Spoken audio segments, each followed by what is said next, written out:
Hello fellas. Welcome back to Top 5 Choices. This is Haley from Top 5 Choices, and I hope you all are doing good. In today's video, I'm gonna do a detailed review and pick the top 5 best gaming soundbars, 2022. After doing proper researches, we came to the conclusion that meets the best in terms of overall. Kindly leave a like if you find this helpful, and I'd appreciate if you subscribe to my channel and turn on post notifications if you haven't. We will be also providing affiliates link to purchase from Amazon. Kindly use it for best offers and purchase from anywhere in the world. We'll be back with more videos. Gaming soundbar with 10W of power, advanced DSP sound processor with multi-level spatiality and enhanced bass, spectacular dynamic RGB lighting system and full jack plus Bluetooth 5.0 connectivity. Available in 2 finishes, black and white. Choose the one that best suits your setup. 10W power. Enjoy full volume and excellent sound quality during your games, watching movies, series or listening to music. And all this with a convenient USB power supply. Bluetooth 5.0 plus jack. Total versatility thanks to its latest generation Bluetooth 5.0 wireless and AUX and jack connection. Use it without limits or limitations, with your PC, console, TV or smartphone.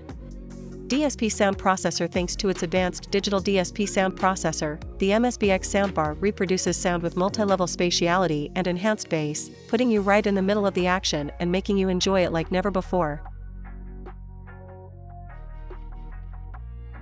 The Katana has a robust build quality. Measuring 59 centimeters long, it is 2 small feet beneath it, which creates about a centimeter of clearance between it and the desk. Cue a pleasant floating look, with the speaker angled slightly up towards the user. Audio-wise, that's an excellent design, while on each end there's a separate 7 cm speaker grill that enables the Katana to project sound slightly to the sides. Despite its heavyweight feel and 1.5 kilograms bulk, it looks super sleek, save for an over-the-top brand logo, with a height of just 4.5 centimeters, depth of 8 centimeters, and a black, brushed aluminum finish. The chief reason why the Katana works well is that the user has to sit pretty close to it. Unlike a soundbar, which disperses sound all over a room with varying degrees of success, Katana's 2 tweeters, 2 mid-bass drivers, and 1 separate subwoofer do have its audience at close quarters. Cue some decent audio effects, though the promised 7.1 virtual surround sound effects can scarcely be heard. However, the overwhelming impression is one of volume. Serious volume. As in, far too much of it. We got no further than about 25% through its volume capabilities, having already reached deafening levels. Both game soundtracks and music is handled well, with plenty of mid-range and bass, though treble detail is its defining characteristic. It's got a DAC capable of 24-bit/96Hz lossless playback via USB or optical, so you can stream high-res FLAC and WAV audio files. The clarity at close quarters is impressive, with some exceptional detail demonstrated by what is effectively an add-on PC sound card. At the other end of the spectrum, even songs streamed from a phone over Bluetooth have pleasing breadth and treble detail. Overall, the subwoofer does okay, but can sound a little blunt. The sound options for the K2 soundbar are good, allowing you to adjust the bass and treble levels with the remote and offering 3 EQ options that you can easily switch between based on your own preference. There aren't any presets for movie watching, sports, etc., but the output is good enough that you won't really miss them. With Bluetooth, which you can connect to from a device once the soundbar has been set to this mode, works well, and you can also play media from a USB device when plugged into the port on the side. One difficulty we had with the Bluetooth was that the soundbar would automatically start whatever podcast or music you were last playing as soon as it was connected, which caught us out a few times. The subwoofer will please some audiophiles, but, for the average buyer, might be an unnecessary step too far. As such, after testing the soundbar with the sub attached for several weeks, we disconnected it and noticed that the audio quality was not adversely impacted to a degree that would warrant the additional space the device took up in our living room. The K2 soundbar and subwoofer don't look like the most high-end speakers on the market, but they have a nice solid design that will suit most living rooms. Some will have an issue with the size of the subwoofer, but the wireless connectivity thankfully means it can be placed somewhere less prominent without sacrificing sound quality. With the ports situated on the back of the soundbar, those with a smallish TV unit that also supports a television will find that it can be a bit tricky switching connections around, so our advice would be to make sure you're happy with your setup before committing. Soundbars are at their best when they fade into the background of your entertainment system, but they still need to look presentable and stylish. Thankfully, the majority K2 looks great. When you're cutting costs for a budget-friendly model, styling is often the first casualty, and while it's not going to win any fashion shows, the K2 looks sleek and stylish when sitting below your TV on the entertainment center. The majority K2 soundbar is available in two color options, black or white. We reviewed the white version, and while it looks quite bright and distracting in isolation, it actually matches up nicely with the metal frame of our TV.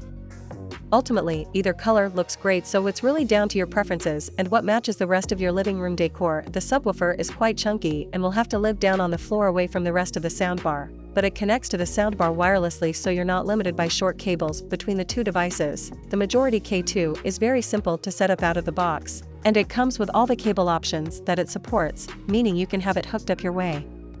It supports HDMI ARC, optical audio, and even RCA for older TVs. It also has Bluetooth connectivity to let you hook it up to mobile devices. After setting up the majority K2 soundbar, we were immediately struck by the improvement in sound quality that we got over our built-in TV speakers. We got fantastic audio clarity when using the K2 for a variety of different shows and games. Explosions felt suitably bombastic, while dialogue was crisp and clear. While no soundbar can really compare to true surround sound, the K2 does an admirable job of emulating the experience, giving you the feeling of sound coming from around you, not just in front of you. The volume that the majority K2 can kick out is thunderous too. Volume settings go from 1 to 32, but we rarely needed anything above 10 for booming audio throughout a fairly large living room.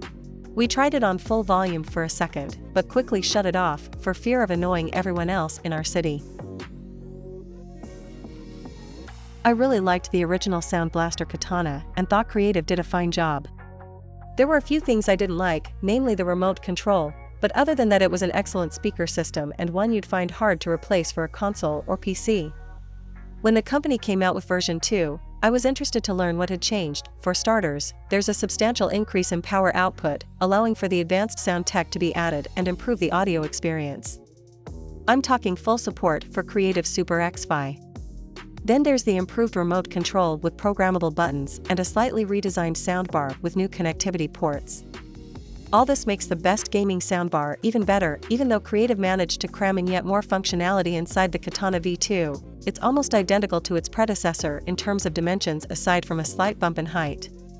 The new Katana V2 comes with 6 drivers in total, alongside an external subwoofer unit. Compared to version 1, we're looking at some considerable improvement here, including the use of aluminum domes. The subwoofer has also seen an upgrade to help it perform well even at lower sound levels. I've been talking about a 250W peak power output, but the V2 is rated at 126W of consistent rote mean square, RMS, power. This is a step up from the 75W and 150W peak found on the original Katana. Creative allows for Bluetooth 5.0, HDMI ARC, optical in, UX in, USB-C, and SXFI out. I found the Bluetooth to be a vast improvement to the Katana V1. The design of the Katana V2 is similar to the original model, which isn't a bad thing as that was a sleek speaker system. There's a new display on the V2, as well as a diffused RGB underglow effect as opposed to reflection-based. There's also a new headphone port on the front of the soundbar, which simply provides easier access than reaching around the back. The revamped remote controller makes it more convenient than ever to switch EQ modes and manage the sound output of the Katana V2. The EQ presets are pretty good for switching between games and movies, but you can fine-tune the speaker using Creative software.